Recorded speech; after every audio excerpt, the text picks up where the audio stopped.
The party is in full swing. The house is filled with laughter, the smell of freshly baked cake, and the sound of children running around. It's Lily's 7th birthday, and I've spent weeks planning this day. Emily insisted on hosting it at home, and I agreed. After all, it's what families do, right? We've been married for 10 years, and while things haven't been perfect, we've managed. I've always believed that no matter what, we could weather any storm together. I move through the crowd, greeting friends and family. They're all here, my colleagues from the firm, Emily's friends from her yoga class, and the neighbors we barely know but felt obliged to invite. Everyone seems to be having a good time. I catch sight of Emily, her laughter ringing out above the noise, her face glowing with that radiant smile she wears when she knows people are watching. She's always been the center of attention, and I've never minded. I love her for it. I see Lily across the room, surrounded by her friends, her face painted like a butterfly, eyes bright with excitement. My heart swells with pride. She's the best thing that ever happened to me, the glue that holds us together. Emily and I may have our differences, but when it comes to Lily, we're a team. As I head to the kitchen to grab another tray of snacks, I overhear snippets of conversation. Something about Emily's coworker, the one she's mentioned a few times. A young, handsome guy named Derek or something like that. I don't think much of it. She's always been sociable, always had male friends. I trust her. But then, as I push open the kitchen door, I freeze. There they are, Emily and Derek, pressed close together, her hand on his chest, his lips on hers. It's quick, just a moment, but it's enough. My world tilts. The ground feels unsteady beneath my feet. For a second, I can't breathe, can't think. I want to believe I'm mistaken, that I didn't just see what I saw, but I did. There's no mistaking it. She pulls away when she sees me, her eyes widening, then narrowing with something that looks like defiance. Derek steps back, mumbling some excuse, but I barely hear him. My ears are ringing, my heart pounding in my chest. I can't tear my eyes away from Emily. Her face is flushed, her lips still parted from the kiss. "Tom," she starts, but I hold up a hand. I don't want to hear it, not now, not here. I step back, needing space, needing air. My mind is racing, replaying the scene over and over, each time feeling like a fresh punch to the gut. I walk out of the kitchen past the guests who are oblivious to the storm brewing inside me. Everything was fine just a moment ago. Now everything is shattered. I don't know what to do next, but I know one thing for sure: nothing will ever be the same again. I stand there, rooted to the spot, the image of Emily and Derek burned into my brain. My mind is a storm of disbelief and fury, but I force myself to move, to think.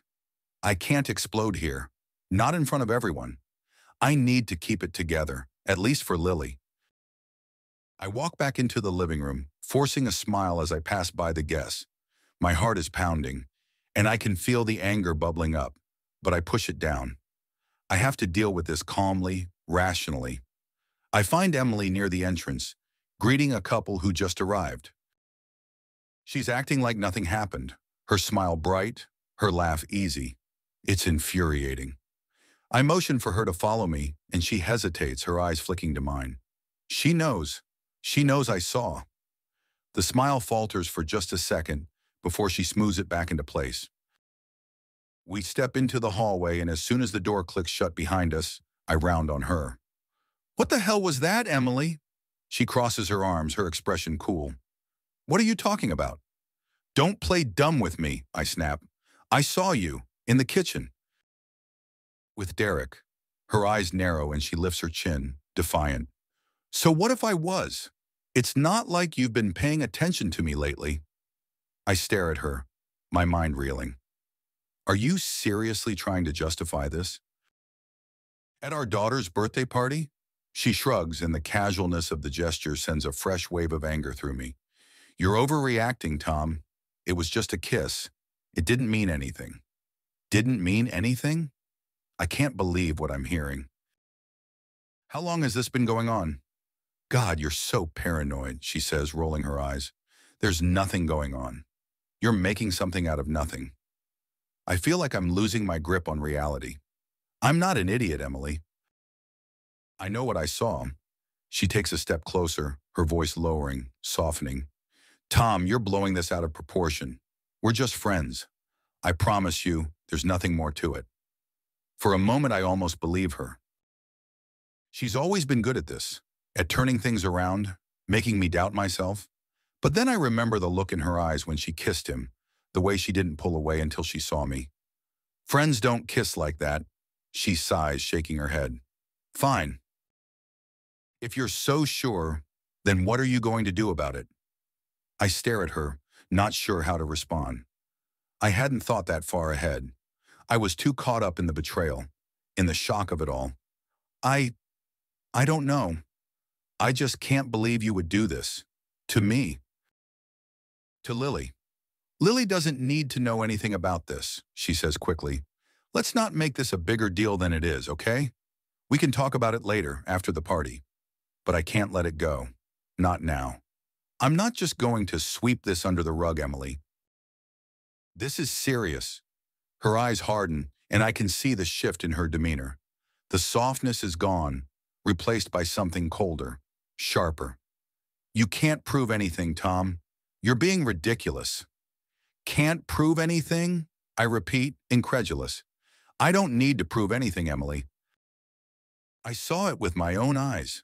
She smirks, the corners of her mouth curling up in a way that makes my skin crawl. Good luck convincing anyone else. You've been so stressed out with work, so distracted.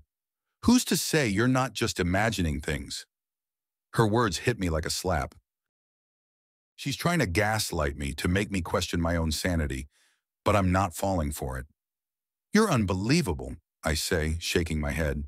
I can't believe I've been so blind. You've always been blind, Tom, she says, her voice dripping with contempt. Too busy with your precious job to notice what's going on right under your nose. I feel like the air has been sucked out of the room. Is that what this is about? You're cheating on me because I work too much? Oh, please, she scoffs. Don't act like you're some innocent victim here. You've been ignoring me for years. I'm just doing what I need to do to feel alive again. Her words cut deep, and I feel a knot of guilt forming in my stomach. Have I really been neglecting her? Have I been so focused on work that I didn't see this coming? But then the image of her with Derek flashes in my mind, and the guilt is replaced by anger.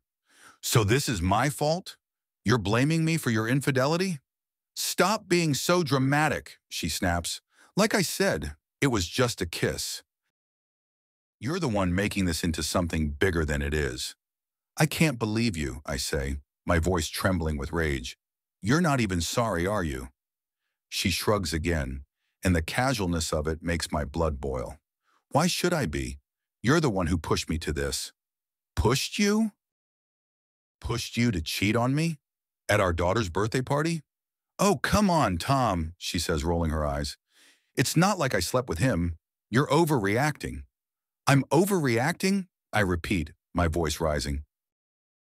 You kissed another man in our home, in front of our guests, and I'm overreacting? Keep your voice down, she hisses, glancing at the door. Do you really want to make a scene? I'm shaking with anger now, my hands clenched into fists at my sides. I want to scream, to shout, to do something to make her see how much she's hurt me. But I know that's what she wants, for me to lose control, to give her an excuse to paint me as the bad guy. I take a deep breath, forcing myself to stay calm. We're not done with this, Emily. Not by a long shot, she smirks again. That infuriating, condescending smirk that makes me want to tear my hair out. Whatever you say, Tom, but you'll regret making a big deal out of this. Trust me. I don't respond. I can't.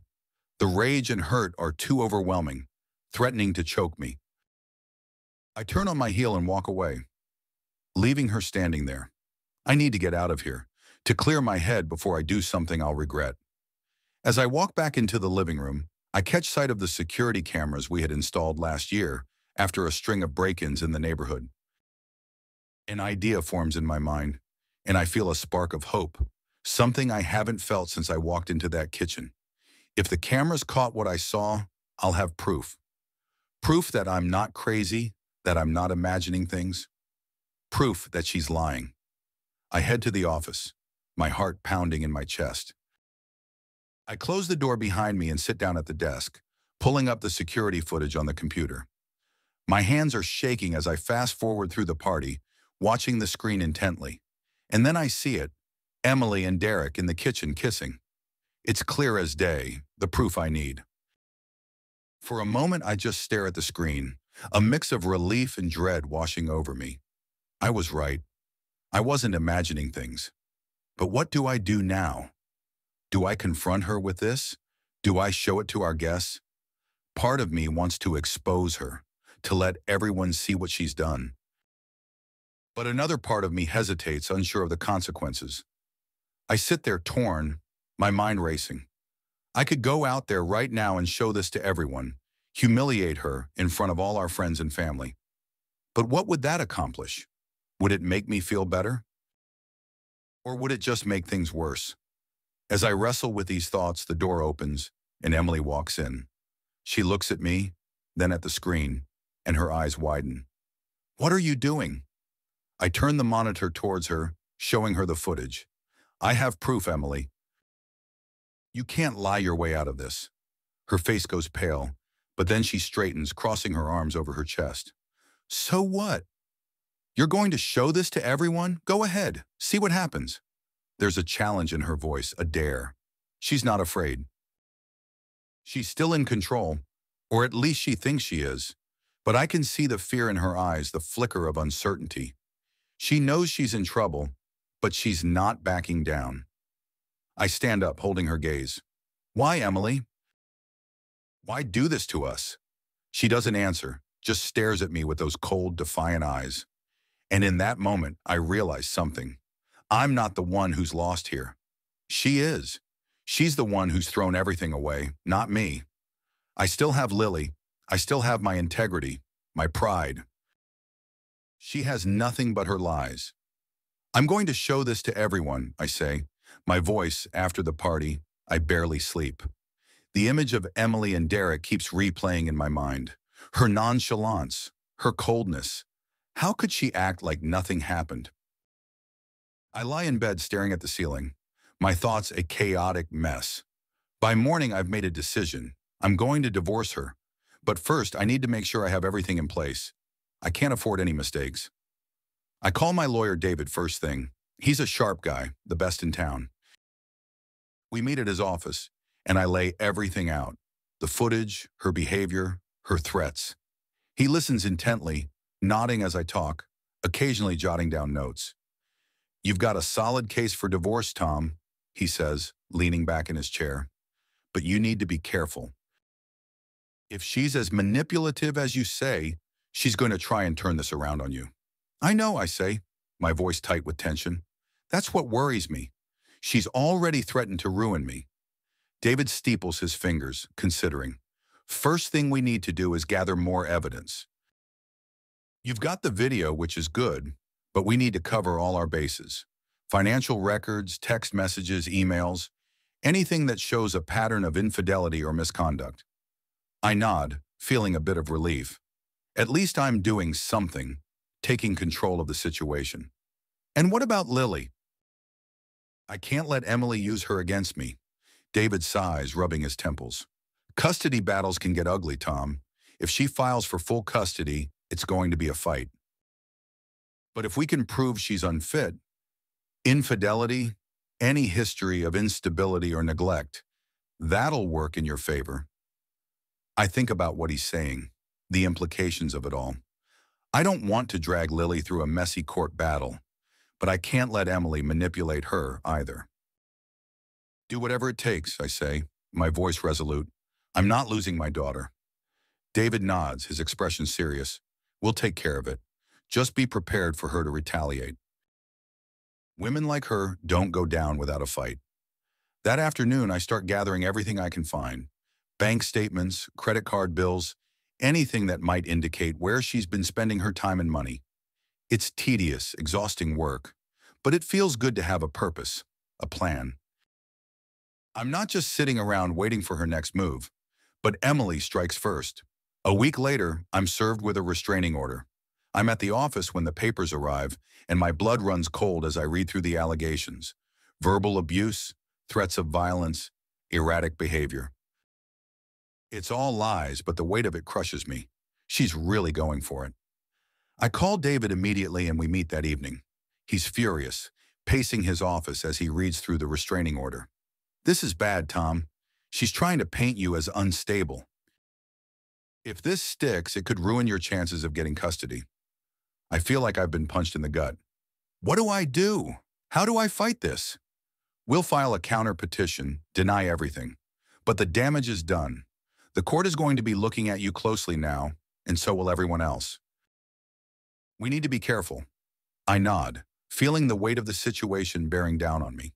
I can't believe she's doing this. David sighs, sitting down across from me. I've seen it before, Tom. When people feel cornered, they lash out. She's scared, and she's trying to protect herself the only way she knows how, by going on the offensive. But it's all lies, I protest, my voice cracking. She's the one who cheated. She's the one who's been lying. I know, and we'll prove that. But right now, she's got the upper hand. You need to stay calm, follow my advice, and don't do anything that could make you look bad. I sit back, feeling drained. What about Lily? Can she keep her away from me? David shakes his head. Not with a temporary order, but she'll try to use this to get full custody. We need to be prepared for that. The next few weeks are a nightmare. Emily starts a smear campaign against me, telling our friends and family that I've been abusive, that I've been spiraling out of control. Some believe her, others don't, but the damage is done. I start noticing people distancing themselves, their eyes full of suspicion and pity. Even at work, I can feel the shift, the way my colleagues avoid me, the whispers that stop when I walk into a room. The worst part is the wedge Emily drives between me and Lily. She manipulates her, feeding her lies about me, making me out to be the villain. Lily starts acting out, refusing to talk to me, throwing tantrums when it's time to come to my place. It breaks my heart, and I don't know how to reach her. One night, after another brutal argument with Emily over the phone, I find myself standing outside her house, my fists clenched at my sides. I want to kick the door down, drag her out, make her stop, but I don't. I can't. Instead, I turn around and leave, the frustration and helplessness burning a hole in my chest. I go home and pour myself a drink, sitting in the dark, trying to figure out my next move. I feel like I'm losing everything. My reputation, my daughter, my sanity. Emily is winning, and I don't know how to stop her. The breaking point comes when she files for full custody, citing the restraining order and claiming that I'm unfit to be a father. The papers arrive at my office, and I nearly lose it right there. I rush to David's office, the panic rising in my throat like bile. She's trying to take Lily from me, I say, slamming the papers on his desk. She can't do this. David looks grim as he reads through the filing. She's building a case, Tom. The restraining order, the allegations of abuse. She's setting the stage for a custody battle. I feel sick to my stomach. What do I do? How do I fight this? We need to dig up as much dirt on her as we can, David says, his voice hard. We need to prove she's unfit, that she's the one who's been lying and manipulating. It's going to get ugly, Tom. Are you ready for that? I nod, though I don't feel ready. I feel terrified, but I can't let her take Lily from me. I'll do whatever it takes to protect my daughter, even if it means destroying Emily in the process. The next few days are a blur of meetings with private investigators, poring over financial records, and digging through old emails. I feel like I'm drowning in it all, but I keep going, driven by a single, burning purpose, saving Lily. But it's not enough. No matter how much dirt we dig up, no matter how many skeletons we pull out of Emily's closet, she keeps fighting back, twisting everything, turning it all against me. She's smart, ruthless, and she knows exactly how to play the system. Then just when I think things can't get worse, she drops the bombshell.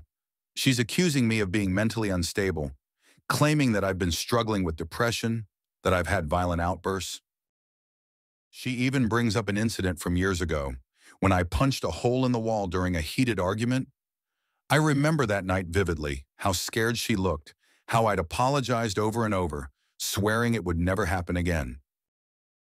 Now she's using it against me, painting me as a ticking time bomb, a danger to Lily. And the worst part, she's convincing. She's got the charm, the tears, the perfect victim act down to a science.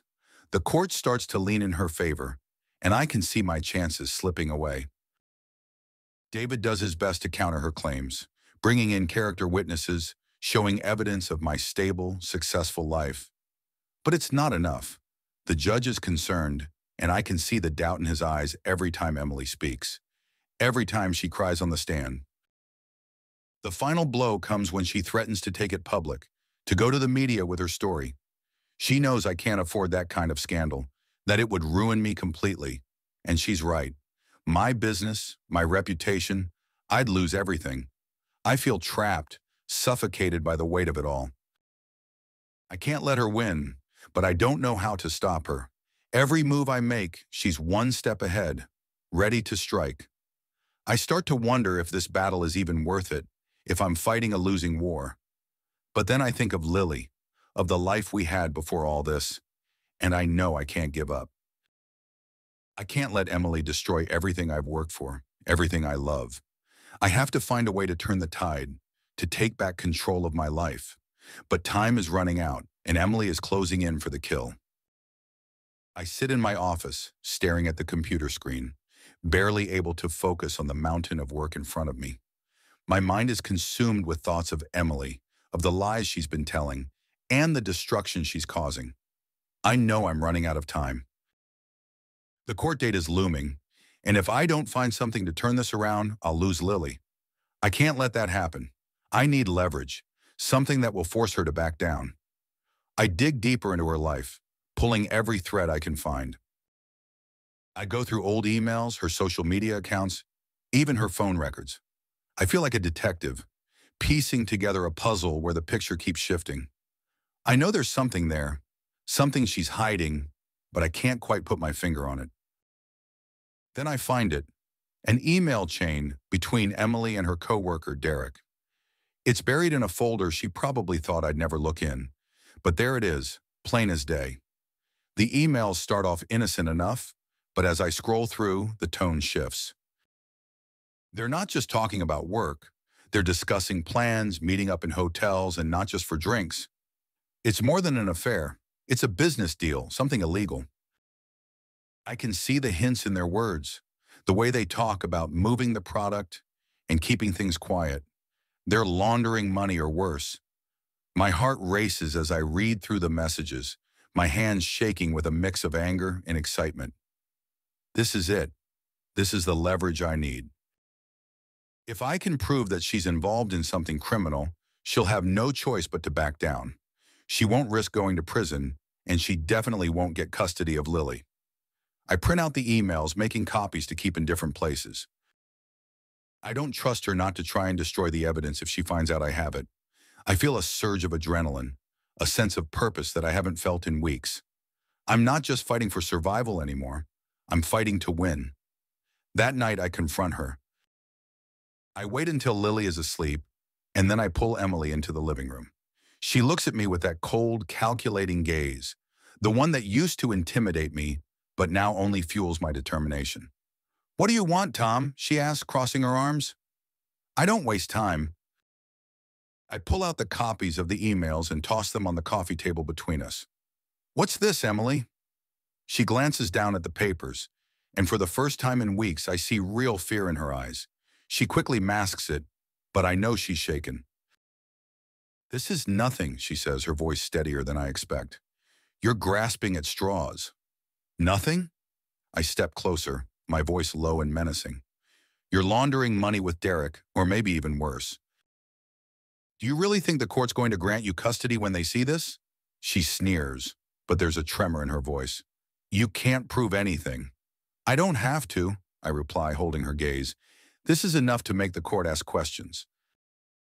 And if I go public with this, your whole world will come crashing down.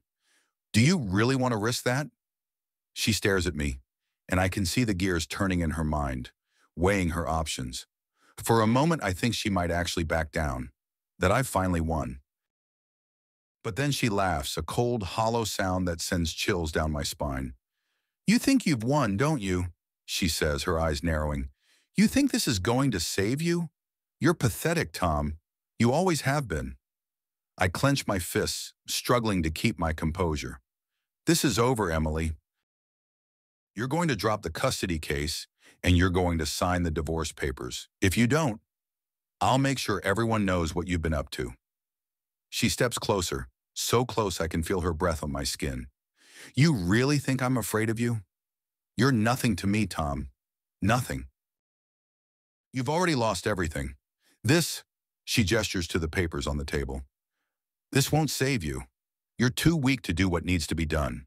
Her words cut deep, but I refuse to let her see how much they hurt. I can't let her win. I won't. "Try me," I say, my voice steady, though my heart is pounding. She stares at me for a long moment, then steps back, shaking her head. "You're not going to do it. You don't have it in you." "We'll see," I reply, holding her gaze. She doesn't say anything else. She just turns and walks away, leaving me standing there, my hands trembling with adrenaline. I watch her go, my mind racing. I don't know if I've won or if she's just biding her time, waiting for the right moment to strike back. But I can't let my guard down. Not now. The next day, I hand the evidence over to David. He looks through it, his expression grim. "This is good, Tom. This could be the break we need." "Could be?" I echo, my stomach nodding. "We can't be sure how the court will take it," he says, leaning back in his chair. "But it's a strong piece of evidence. If we play it right, we can use this to force her hand." I nod, feeling a flicker of hope. "So what do we do?" "We keep it close to the vest," David advises. "Don't let her know we've got this. We'll bring it up in court if we have to, but ideally we want to use it as leverage to get her to back down before it comes to that." I agree, and we start preparing for the possibility that Emily won't fold. I spend hours going over my testimony with David, making sure I'm ready for whatever she throws at me. I know she's not going to make this easy. She's desperate, and desperate people do dangerous things. A few days later, I get a call from the police. They want to talk to me about an incident that supposedly happened at my office. My heart sinks as I realize what's happening.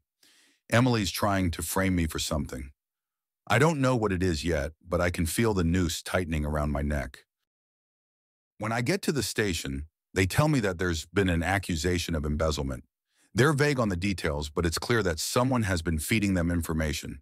False information. I know it's Emily.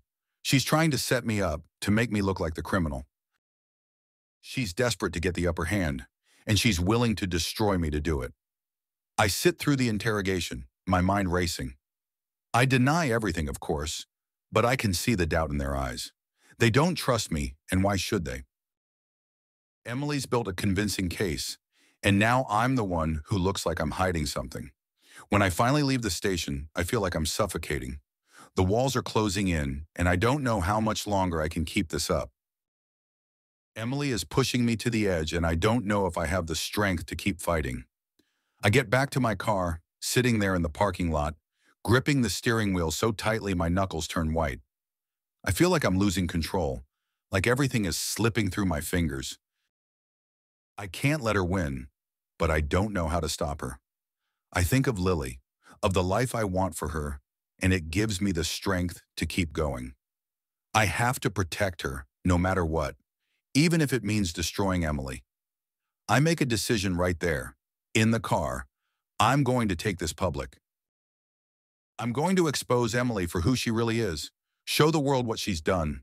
It's a risky move, but I don't have a choice. I'm running out of options, and I'm running out of time. I call David, telling him my plan. He's hesitant at first, warning me about the risks, but he knows I'm right. We don't have any other cards left to play. It's all or nothing. I hang up the phone, my heart pounding with fear and anticipation. This is it, the final showdown. I don't know what's going to happen, but I know one thing. I'm not going down without a fight. I stand in front of the courthouse. the wind biting at my face as I steel myself for what's about to come. This is the day everything changes. I've made the decision to go public with everything I've found on Emily. The evidence of her illegal activities with Derek, the lies she's spun to everyone we know, it's all going to be laid out for the world to see. I've spent the last few days preparing for this moment, knowing that it's the only way to turn the tide in my favor. David is with me, his presence a steadying force as we walk into the building. The air inside is thick with tension, the kind that makes your skin prickle. I can feel eyes on me, whispers behind my back. The rumors, the lies Emily spread, they've done their damage, but today is my chance to start undoing it. In the courtroom, I sit across from Emily. She's dressed sharply, her makeup perfect, her expression unreadable. But I can see the fear in her eyes, the slight tremor in her hands as she fiddles with her pen. She knows what's coming, but she's still trying to maintain control. She's always been good at that, acting like she's the one holding all the cards. But not today. The proceedings begin, and my heart pounds as I watch David present our case. The evidence I've gathered, the emails, the financial records, the connections to Derek's shady dealings, it's all laid out in meticulous detail. I watch Emily's face closely as David speaks, her expression tightening with each revelation. The judge's eyes narrow as he takes it all in, and I can feel the shift in the room. The truth is starting to break through the web of lies Emily's woven. When it's her turn to speak, Emily stands, her voice smooth and confident, but I can hear the cracks beneath the surface. She tries to deflect, to twist the narrative, painting me as the unstable, vindictive ex-husband trying to destroy her out of spite. But the evidence is too damning, the connections too clear. Her words fall flat, and for the first time, I see her struggling to maintain her composure. The tension in the courtroom is palpable as the judge asks questions, probing deeper into the details David has laid out. Emily's answers are evasive, her calm facade slipping more and more with each passing minute. I can see the panic rising in her eyes, the realization that she's losing control. Then it happens. The judge turns to her, his voice stern. Mrs. Hamilton, the evidence presented here today raises serious concerns about your conduct and the safety of your daughter. I need you to answer clearly. Did you or did you not engage in illegal activities with Mr. Derek Larson? Emily hesitates, her eyes darting around the room as if searching for an escape. For a moment, I think she's going to lie again, to dig herself even deeper. But then, something shifts in her expression. She looks at me, her eyes burning with a mixture of hatred and desperation, and I know she's realized she's cornered. Yes, she says, her voice barely above a whisper. But it's not what you think. Derek and I... The judge cuts her off. That's enough, Mrs. Hamilton. We'll take a recess and reconvene to discuss the custody arrangement. As soon as the judge leaves the room, Emily turns to me, her eyes blazing. You think you've won, don't you? She hisses. You think this is over? I meet her gaze, my voice cold. It is over, Emily. You did this to yourself. She leans in, her voice low and venomous. I'll make you pay for this, Tom. You'll regret ever crossing me. But her words don't have the same power they once did. I'm not afraid of her anymore. I know I've won, and I know that whatever she tries to do next, I'm ready for it. When we return to the courtroom, the judge delivers his decision. The restraining order is lifted, and I'm granted full custody of Lily. Emily's visitation rights are restricted, pending a full investigation into her activities. The relief that washes over me is overwhelming, but it's tinged with a deep sadness. This isn't how I wanted things to end, but it's the only way to protect Lily, to start rebuilding our lives. Emily is furious as she leaves the courtroom, her threats echoing in my ears. But I know they're empty. She's lost her power over me, over our lives. I watch her go, feeling a mix of triumph and exhaustion. The battle is over, but the war has taken its toll. Over the next few weeks, the fallout from the trial spreads. Emily's reputation is in shambles. The evidence of her crimes becomes public, and she's faced with legal repercussions that she can't wriggle out of. I hear through mutual friends that Derek has cut ties with her, leaving her to deal with the consequences alone. Her life unravels piece by piece until she's left with nothing. No job, no home, no friends. Just the wreckage of the life she tried to destroy. Lily and I start to rebuild. It's not easy. There are still days when the weight of everything we've been through feels too heavy to bear. Lily struggles with the loss of her mother, the confusion and anger that comes with it. I do my best to be there for her, to help her understand that none of this was her fault. We start seeing a therapist, and slowly we begin to heal. My business partners, who distanced themselves during the chaos, start to come back around as the truth about Emily comes to light. It takes time, but I rebuild my reputation, proving that I'm not the man she tried to make me out to be. My career picks up again, and I start to feel like I'm getting my life back on track. But it's not just my professional life that's changed. I've changed. I'm more guarded now, more cautious. The man I was before all this, the naive, trusting husband who believed in the sanctity of marriage, he's gone. I've seen what people are capable of, the lengths they'll go to when they feel threatened, and it's made me harder, less willing to let anyone in.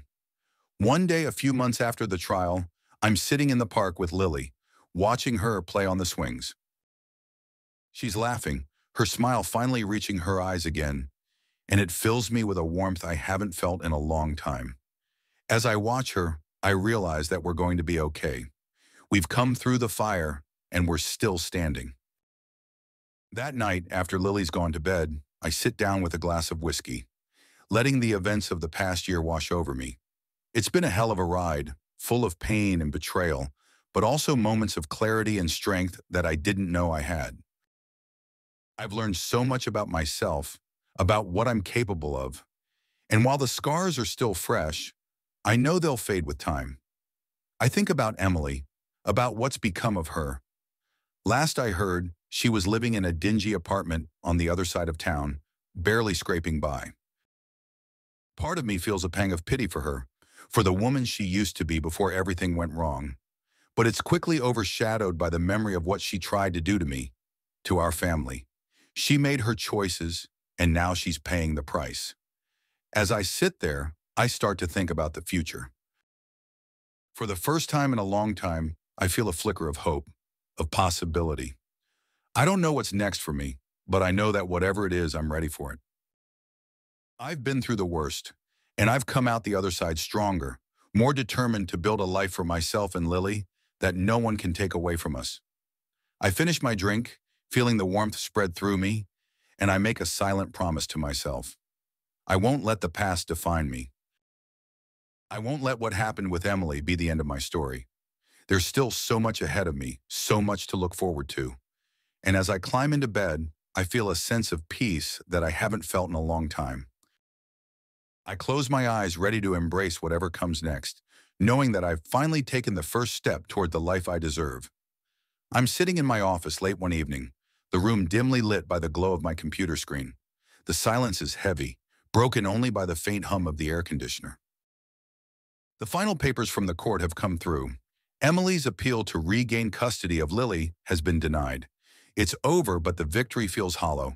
There's no triumph in this, only a sense of exhaustion that runs bone deep. Emily's life has fallen apart in the aftermath of the trial. The truth about her illegal activities with Derek came out in full, and the fallout was swift and brutal. She lost her job, her friends, and the respect of everyone who once admired her. The last I heard, she's living in a rundown apartment, struggling to make ends meet. The woman who once seemed untouchable is now a shell of her former self.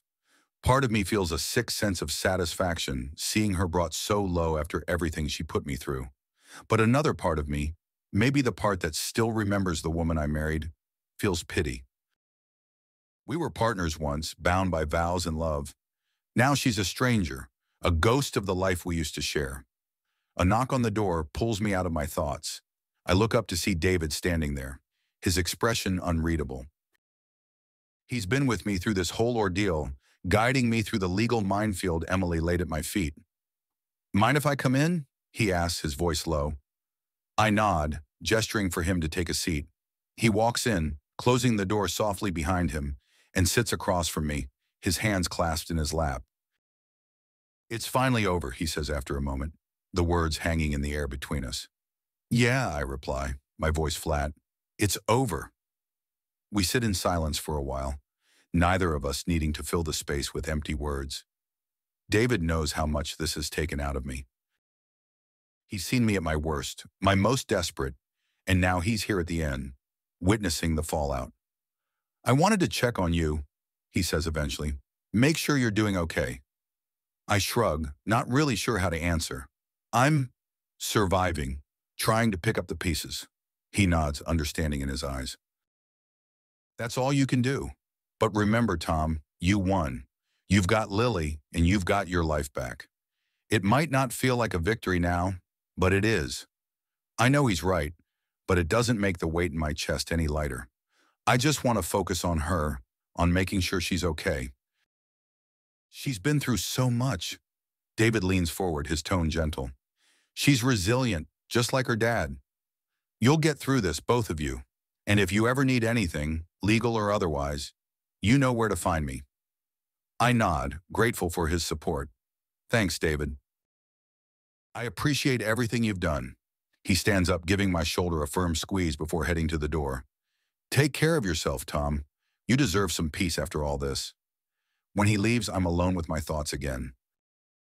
I sit there for a long time, the silence pressing in around me, thinking about everything that's happened, everything that's changed.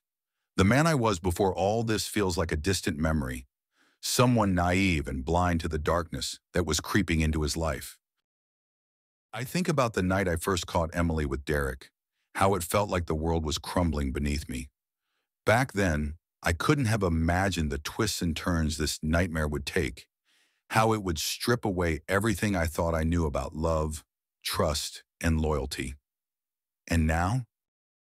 Now I'm left picking up the pieces, trying to figure out who I am without the woman I once loved by my side.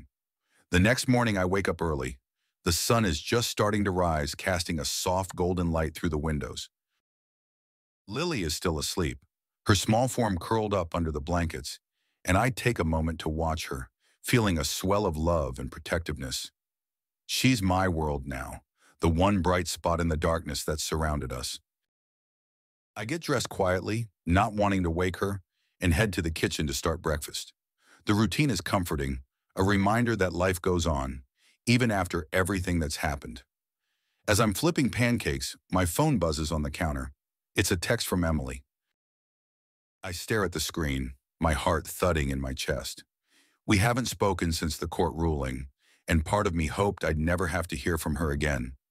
But I know I can't avoid this forever. She's still Lily's mother, and as much as I want to shut her out completely, I can't. I open the message, my stomach nodding as I read the words. "I want to see Lily. Please, Tom. I know I don't deserve it, but she's my daughter. I need to see her." I sit down, the phone heavy in my hand. I knew this was coming. Despite everything she's done, I know Emily still loves Lily in her own twisted way. But I also know how much damage she's caused, how fragile Lily is right now. I type out a response, my fingers hesitating over the keys. "We need to talk about this first. I can't make any promises, but I'll consider it.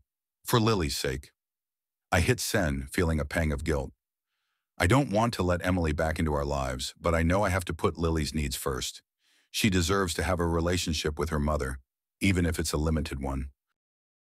Later that day, after I've dropped Lily off at school, I meet Emily at a cafe downtown.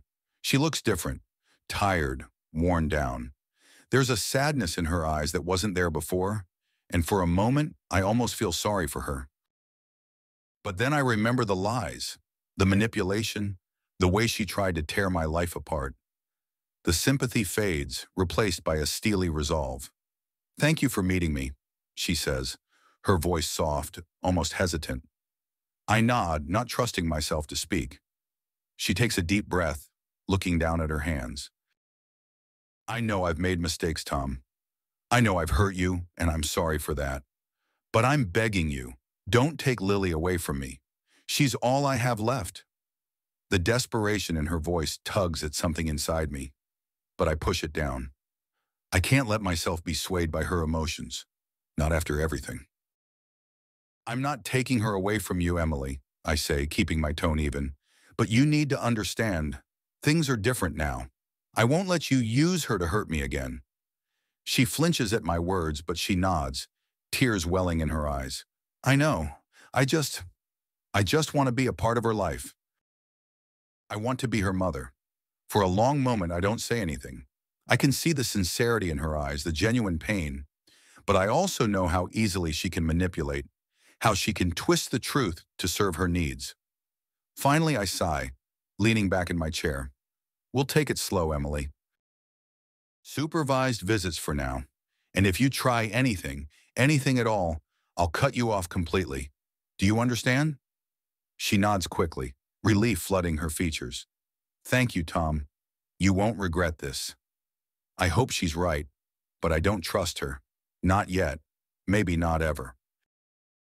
As we part ways, I feel a strange mix of emotions, relief, anxiety, and a lingering sadness for what we've lost. I know I've made the right decision for Lily, but it doesn't make it any easier. Back at home, I find myself sitting in Lily's room, surrounded by the toys and books that make up her little world. I pick up one of her dolls, turning it over in my hands, and I feel a lump form in my throat. This is all for her. Everything I've done, everything I've fought for, it's all to protect her, to give her the life she deserves. But I can't protect her from everything. She's going to have to face the reality of her mother's actions one day, and I don't know how I'm going to explain it all to her. I hear the front door open, and Lily's voice rings out, full of energy and excitement. I quickly wipe my eyes and stand up, plastering a smile on my face as she bounds into the room. "Daddy!" she cries, throwing her arms around me. "I missed you." "I missed you too, sweetheart," I say, hugging her tightly. "How was school?" "Good. We learned about dinosaurs today," she says, her eyes wide with excitement. I smile, listening as she chatters on about her day, and for a moment, the weight on my shoulders feels a little lighter. This is what matters, and this is what I'm fighting for. As I tuck her into bed that night, I can't help but think about the future. There's still so much uncertainty, so much to navigate, but I know one thing for sure. I'm not the same man I was when this all began. I'm stronger now, more resilient, and I'm ready to face whatever comes next. And as I kiss Lily goodnight, I make a silent promise to the past few months have been a whirlwind. Every day, I wake up and remind myself that the worst is behind me, that I've come out of this stronger, but it doesn't always feel that way. The house is quieter now, and there are times when the silence is deafening. Lily is adjusting slowly but surely, but I can see the shadow in her eyes, the uncertainty that wasn't there before. She's just a kid, and she's been through so much. I try to be everything she needs, father, mother, friend, but it's not always easy. I find myself reflecting a lot. I think about the man I was before all this, the naive trust I had in the life I built with Emily. It feels like a lifetime ago, a different world. I used to believe that love could conquer anything, that marriage was a partnership built on trust. But trust can be shattered in an instant, and love can turn into something twisted and cruel. Now I'm rebuilding, but the foundation is different. It's stronger, more resilient, but it's also scarred. I'm scarred. The things I went through with Emily, the lies, the manipulation, it's left its mark on me. I'm more guarded, more careful with my heart. I have to be for Lily's sake and for my own. But despite everything, there's hope. I can see it in Lily's smile when she's playing in the yard, in the way she's starting to laugh again. She's resilient, stronger than I ever realized, and she gives me strength. We're creating a new life, just the two of us. And while it's not the life I imagined, it's ours. One evening, as I'm tucking Lily into bed, she looks up at me with those big, innocent eyes of hers. "Daddy, do you still love Mommy?" The question hits me like a punch to the gut. I wasn't expecting it, and for a moment, I don't know how to answer. How do you explain to a 7-year-old that love can change? that sometimes the people we love can hurt us in ways we never imagined. I'll always care about her because she's your mom, I finally say, choosing my words carefully. But sometimes people change, and things don't work out the way we want them to. What's important is that I love you, and I'll always be here for you. She nods, seeming to accept my answer, but I can see the wheels turning in her little head. I kiss her forehead and turn off the light, but I know this isn't the end of her questions. It's just the beginning. After Lily is asleep, I sit outside on the porch, the cool night air wrapping around me like a blanket. I think about the future, about the life I want to build for us. It's not easy letting go of the past, but I know I have to if we're going to move forward. I've been thinking a lot about love lately, about what it means to start over. Part of me is terrified at the thought of opening my heart again, of letting someone in after everything that's happened. But another part of me knows that I can't close myself off forever. Lily deserves to see what real love looks like, to grow up in a home filled with warmth and laughter, not just the ghosts of what could have been. There's someone I've been seeing, just casually, nothing serious yet, but it feels different this time. There's a cautiousness to it, a slow, deliberate pace that I'm not used to. I'm taking my time, making sure that I'm ready before I let it become something more. I've learned my lesson about rushing into things, about trusting too easily. But I also know that if I let the past dictate my future, I'll never be truly happy. And I want to be happy again, for myself and for Lily. As I sit there watching the stars blink in the night sky, I realize that I'm finally starting to feel at peace. The anger, the bitterness, it's still there, but it's fading, being replaced by something softer, more hopeful. I'm not the same man I was before all this, but that's okay. I've grown, I've learned, and I'm ready to start a new chapter in my life. I know there will be challenges ahead, that rebuilding won't be easy, but I'm ready to face them. I have Lily by my side, and that's all that matters. We're going to be okay. We're going to be more than okay. The next morning, I wake up to the sound of Lily's laughter echoing through the house. It's a beautiful sound, one that fills the space with warmth and light. I get out of bed feeling lighter than I have in months and head downstairs to find her in the kitchen, making a mess with pancake batter. "Look, Daddy, I'm making breakfast," she exclaims, her face smeared with flour, her smile bright and wide. I laugh, shaking my head as I move to help her. "You're doing a great job, sweetheart. Let's finish up together." As we cook, the kitchen filled with the smell of pancakes and the sound of Lily's giggles, I feel a deep sense of contentment. This is what I've been fighting for, what I've been working so hard to protect, a future where Lily and I can be happy, where we can move on from the past and build something new. As we sit down to eat, Lily chatters on about school, her friends, and the new puppy she wants. I listen, nodding along, my heart swelling with love for this little girl who's been my rock through all of this. She's my everything, and I know that as long as I have her, I'll be okay. After breakfast, we head out for a walk in the park. The sun is shining, the birds are singing, and everything feels right in the world. As we walk hand in hand, I realize that this is the life I want, the simple, everyday moments that make up a lifetime of happiness. As we reach the top of a hill, I stop and look out at the view, the city sprawled out before us, the future stretching out like a blank canvas. I don't know what's going to happen next, but for the first time in a long time, I'm excited to find out. I'm ready for whatever comes our way, knowing that we're stronger now, ready to face the future together. And as I stand there with Lily by my side, I make a silent promise to myself. We're going to be okay. We're going to be happy. And we're going to build a life that's worth living one day at a time.